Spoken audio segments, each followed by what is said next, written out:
Welcome everybody to our fourth Domestic Violence Awareness Month Lunch and Learn. Today we're going to be talking about how to help, how to help survivors, how to help survivors in your community, how to help the agency directly. And today I have a few awesome people with me online. Would you ladies like to introduce yourself? Darlene?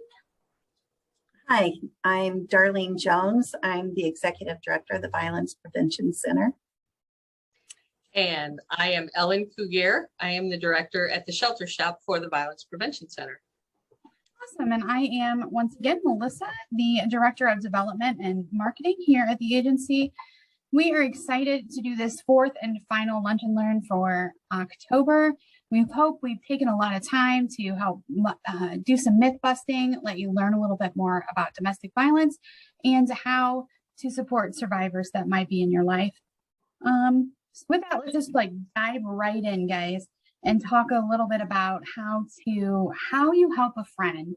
So, I mean, maybe I've got somebody in my life that I might suspect maybe something's not quite right in their relationship, or I'm seeing things I don't really fully understand. So, Darlene, can you talk a little bit about what should I do if I got that little gut feeling about something? Well, the first thing I would recommend is to take some time and educate yourself a little bit about actual signs of domestic violence. Those signs could be your friend makes excuses for their partner's behavior. Their partner's extremely jealous, extremely possessive. They might have unexplained marks or injuries. They've stopped spending time with their family or friend. A lot of times abusers will isolate them from the people that care about them. They might be depressed or anxious, or you notice changes in their personality. Something's just not right with them. Once you educate yourself and you really feel like something's going on, you can be a supportive friend. You start by listening, and you can ask questions about how they're doing, how are they feeling, and eventually work your way to you're a little bit concerned because you notice a change in them. The biggest thing is to listen.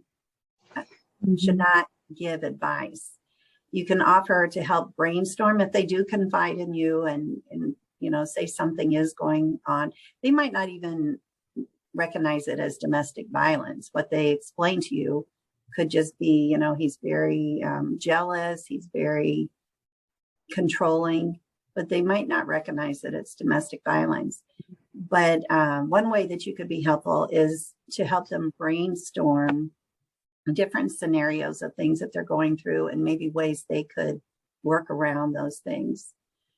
The biggest thing is they might not be ready to leave the situation. So as a friend who's listening, you're not going to be advising them to leave. And of course, the biggest thing is to be non-judgmental, because if you are judgmental and you tell them what they should or shouldn't do, they're probably going to pull back from you. And that would be a time that they need you more than ever.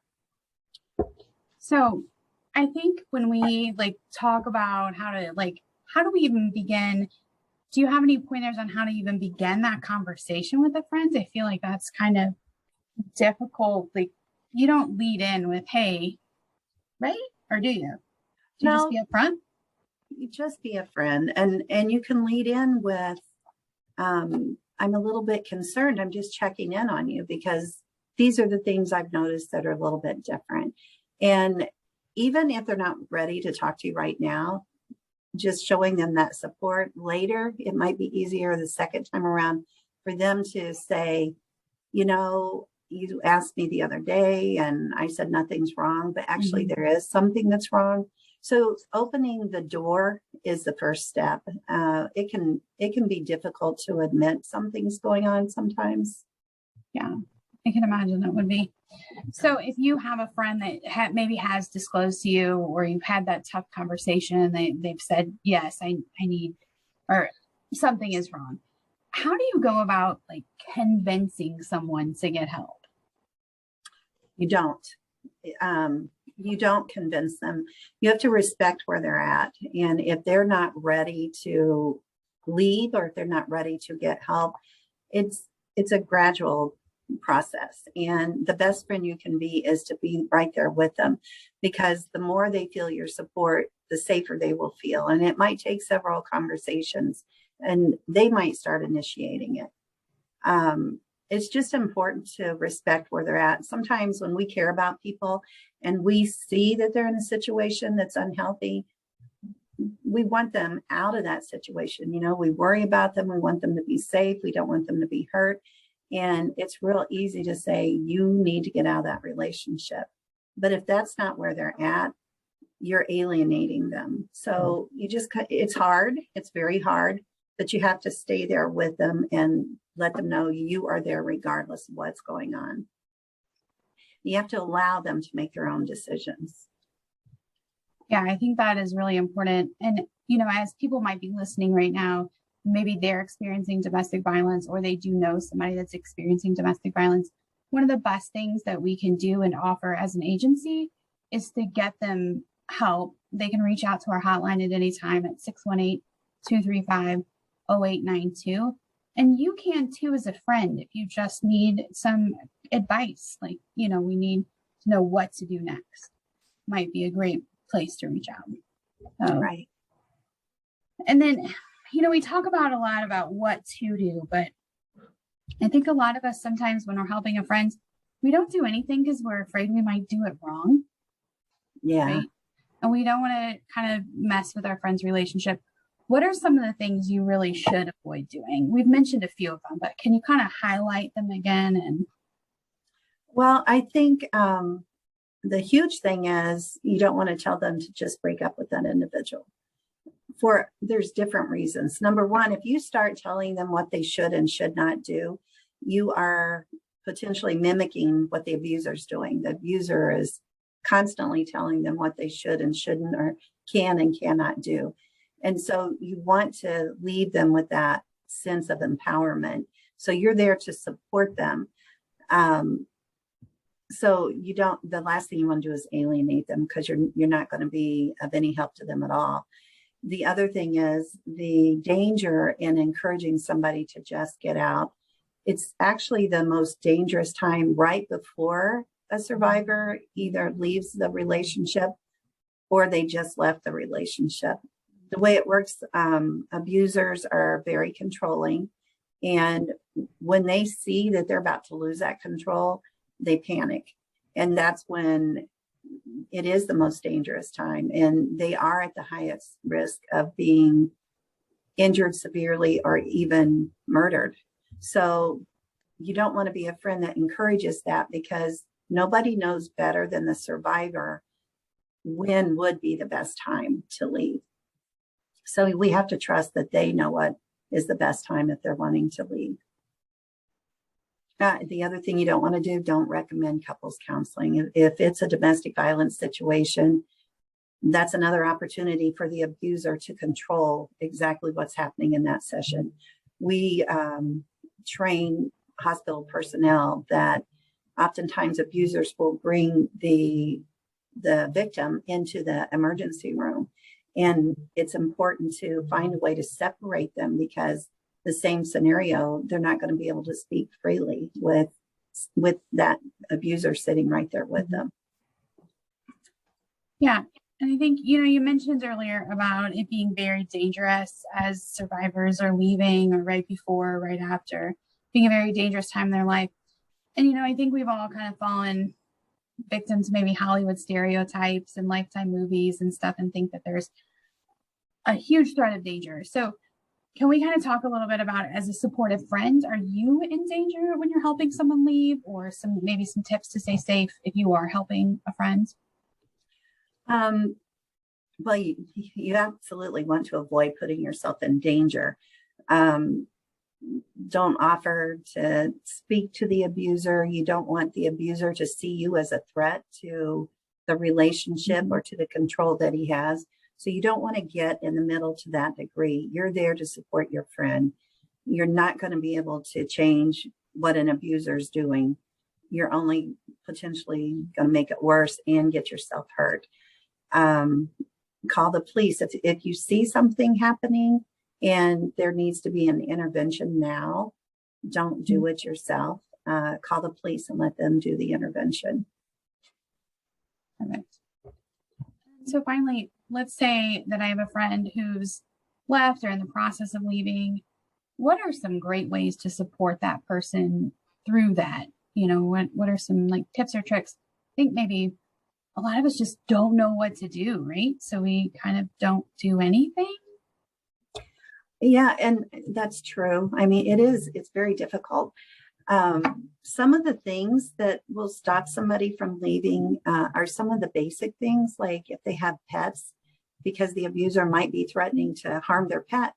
And so to offer, if you do want to leave, and if you do want to go into a shelter where you're the safest, temporarily at least, I can keep your pets for you, or I can provide transportation. I can watch your children while you're trying to take care of business.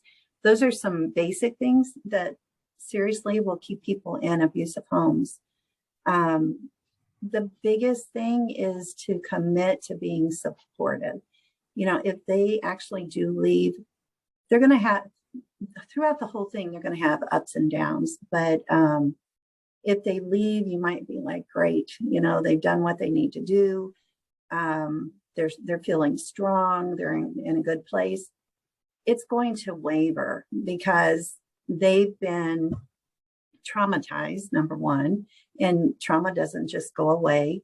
They also are now separated from the person that might have been their biggest connection, even though they were abusive to them. And so you're excited when they're feeling empowered and you're supporting them, but you might get a 3:00 call in the morning on Saturday that says, I don't know if I did the right thing. I'm lonely.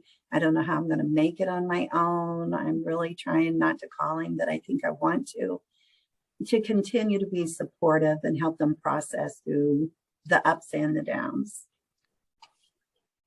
Yeah, I think that is one of the major messages that I wish everyone knew is like, we all know how to be good friends. So we just need to be good friends through this too. Like it's no different than being a good friend, previous to abuse. We just support people.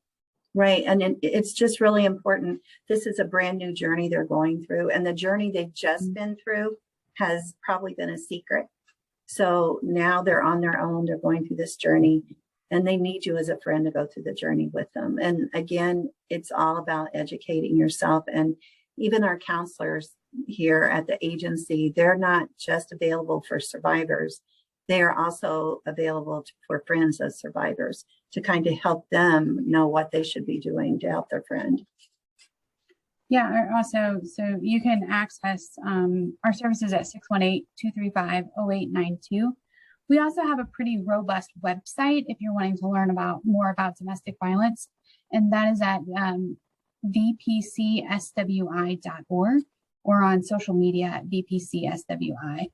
So we give out a lot of information about domestic violence. So if you have somebody maybe that you're suspecting is experiencing violence, that might be a good place to start. It's just learning. So I guess at this time, let's move into a little bit to our next section about like, how do we help survivors in our area? So maybe I don't know anybody too specifically, but I want to be a good neighbor, a good community member. How do we support survivors like through the agency and those kind of things? How can you become involved with the Violence Prevention Center? There are a lot of ways the community can be involved, and the services we provide, we absolutely could not do without the help of the community. We're a very structured agency. We have a board. We're always looking for new board members that have specific skills, whether it's, in finance or any kind of structure with strategic planning. We have a 13-member board right now, but we also have many subcommittees from that board, and they include a property committee that helps oversee the building that we're in, the finance committee, the human resource committee, membership and bylaws committee. So there's a lot of different ways that people can come and participate, because those are all volunteer driven, but we need them. We need community has a lot of skills. And so we need people to bring their skills and help us be successful. We have an outreach committee. Right now we're looking for some more members with that. The outreach committee is really focused on marketing and getting the message out to the community. And they do this through various activities, including social media, but they're hands-on activities that volunteers could help with, or just brainstorming or helping us get into different organizations, so that we can tell who we are and what we do. We have volunteers that come in. Prior to COVID, we had what we called cleaning days, and people would come in twice a year, and we would have 25 to 40 people from the community to come in and do a very deep, thorough cleaning, work on the property, pull weeds, do landscaping. We had several large groups from Scott Air Force Base that came out to paint. There are a lot of ways that people can contribute to what we do. And the other committee we have is a development committee. And this committee is responsible for helping bring in monies through fundraisers typically. And so right now we need more people to volunteer for those as well. And in fact, we have a fundraiser that's coming up. Melissa, if you want to talk a little bit about that. Well, of course I want to talk about that. So we are doing, we have a long history with the Ladies' Night Out event. We're taking it virtual this year to make sure that everybody stays safe. So we are hosting a live Zoom event on November 12th, where attendees will be able to attend fun breakout sessions that involve makeup tutorials and recipes and planning for the holidays. We're having some self-defense lessons. We're having some yoga and some line dancing. So it's going to be a ton of fun. To choose your own adventure kind of thing. So you'll get to decide what you attend live, and then you'll get the recordings of everything you didn't attend afterwards. So it's going to be a fun evening. You can have people over to your house, and just kind of hang out with your girls that you feel safe around through COVID. And I think it's going to be a great time. So it's a true girls' party. Yes. Yeah. So I guess though, while we're talking about volunteers, Ellen, can you tell us a little bit about, I know you guys take a ton of volunteers and at the shelter shop. Can you tell us a little bit about what volunteers do for you at the shop? Our volunteers, we run on about 35 volunteers right now for the day-to-day operations. And those volunteers, they take in donations, they sort the donations. We have volunteers that work our cash register, some that do pricing and hanging up of clothes. We have a couple of groups that come in, and we always welcome groups that want to come in and do a day of service. We've had Eagle Scouts and high school groups. We've had some sorority groups. Kohl's brought a group in. We used to have Wells Fargo in. So a lot of different groups will do, and businesses will do a day of service, and we certainly welcome them to come in and help us out anytime. Just give us a call. We'll be happy to set it up. Yeah, so that is a really awesome way to help survivors, because all of the proceeds from your shop go straight in to working right in our communities. So the more volunteers we have there, the better off everyone is in supporting survivors. So that is really awesome. Additionally, the shelter shop helps with, people do not take the time to pack their suitcases when they're fleeing from a domestic violence situation. So it's very common for individuals to come into our shelter wearing what they have and they didn't bring anything else with them. So we provide what we call vouchers, and they go to the shelter shop and get the items that they need for themselves to get them through until they can get better situated or get their items for themselves and for their children as well. Right.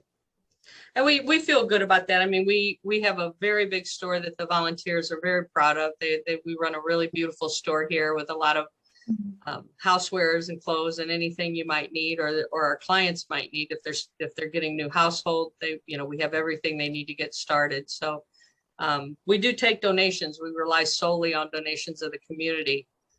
So we're always accepting donations. Ellen, what kind of donations are you most in need of all the time? Well, women, as we know, we change our wardrobes pretty regularly. So we have, but we do accept women's clothing. Don't get me wrong. But men, we need men's clothing mostly, accessories, belts, wallets, things like that, shoes. Men tend to wear their things out before they buy new, and so we have a hard time getting men's clothes. Another thing that we're usually short on are teenage and young adult clothing, anywhere from teen through college age. So as you're cleaning out your kids' closets for the next school year or Christmas, try to remember us when you're doing that, because we could certainly use those items as well. So high-end purses, we get a lot of call for those from the community. So any of those we accept pretty much everything. Well, you don't quite accept everything. Can you talk a little bit about what you don't accept, Ellen? Okay, here's what we don't accept. That's probably easier than what we do, because we take a lot. We no longer take big furniture. We just don't have the space for it and the manpower to move it back and forth. So we no longer take large furniture. We don't take mattresses. We don't have the sanitation supplies to take those mattresses and box springs. We no longer can take TVs or computer towers, because if they don't work, then we have to pay to have them recycled. So those are really the only things that we don't accept. But we take home decor, kitchenware, clothing, shoes, books, toys, pretty much jewelry, anything in your household we will take, except those bigger items. So I think one thing we've kind of missed talking about is actually shopping in the store. So I think this is a great way, like you can go shopping in the store and support survivors, save a ton of money. Can you talk a little bit about like what awesome stuff you offer? Well, we're considered a high-end resale shop. We were voted the #1 resale shop in Belleville 2 years in a row, with the Reader's Choice from the Belleville News Democrat. So we're very proud of that. Our store is clean and organized. We carry very nice items. We're very picky about what we put on our floor and what we sell. We have some beautiful home decor, beautiful Christmas items coming out this week. So feel free to come out and do your Christmas shopping for home decor here. We have toys. We have a lot of new items, brand new, that were donated. So coats, we're getting our coats out. So if you're in need of coats, the average item here is $3. So you're going to save a lot of money on coats and winter clothes and things like that. Our children's clothes run $1 a piece for each item, so you can get a lot of really nice kids' clothes too. So we'd be happy to have you come and shop at our store. That's really awesome. Can you remind anybody watching where exactly you're located at, Ellen? We're on the corner of North Belt West and West Main in Belleville, right next door to Dollar General. The address is 19 Bellevue Park Plaza. Our store hours, our shopping hours are 9 to 5 Monday through Friday and 9 to 4 on Saturday. And we accept donations from 10 to 3 Tuesday through Saturday. Awesome. And if you have a big donation, please call first to make sure we have plenty of room for it. And our phone number is 618-234-4704. That's perfect. So as we kind of wrap up here, Ellen, what is one thing that you wish everyone knew about the shelter shop that you don't think they know? When you hear resale shop, a vision comes in most people's minds, a visual. And I want people to know that the volunteers here take this shop very much to heart. They're very proud of what they do, and they take great pride in it. So the store is a very, very nice shopping environment. So I would like for people to know that the store is very clean and organized, and it's a good shopping experience at a very good price. Yeah, so I think that is perfect. So we've taken almost all of our time today, and we've learned how you can help someone that you suspect might be experiencing domestic violence, how you can help somebody you know might be experiencing domestic violence, and then a few ways that you can help us serve survivors in a more general area or general community wide thing. Darlene, is there any last things that you would like anybody to know about helping survivors or serving survivors, or any myths you'd like to throw out there? I think one of the greatest myths is that people stay because it's not that bad. And I mean, that's something that even police officers sometimes don't understand, why they keep going back to the same address all the time. And but they're getting better because we're doing training to help them understand. But the myth is they're there because they want to be there. But there's so many reasons that people stay. It could be because they absolutely have no money. They have no means to support themselves and their children. It could be because they know, that individual is threatened to kill them if they leave. And that's a scary thing. The police are there for a little bit, but the police leave. So if they don't know a different place to go, it's very scary. There's just a lot of different reasons that they stay that people don't take into consideration. So I think the best thing is, don't judge. We are not in their shoes, and we can stand back and say what we would do because we're talking from our shoes. When you're in their shoes, it's a whole different story. And if you've lost your support system, trying to get out of a situation like that is very, very difficult. But that's why encourage your friends, encourage your family to reach out to us so that we can at least talk to them about the services that we can offer, because we're here, we're waiting on them. Yeah, I feel like that's a good time to remind everyone that we are available 24 hours a day through our domestic violence hotline, and we can be reached at 618-235-0892. And I think that is a pretty powerful place to wrap it up.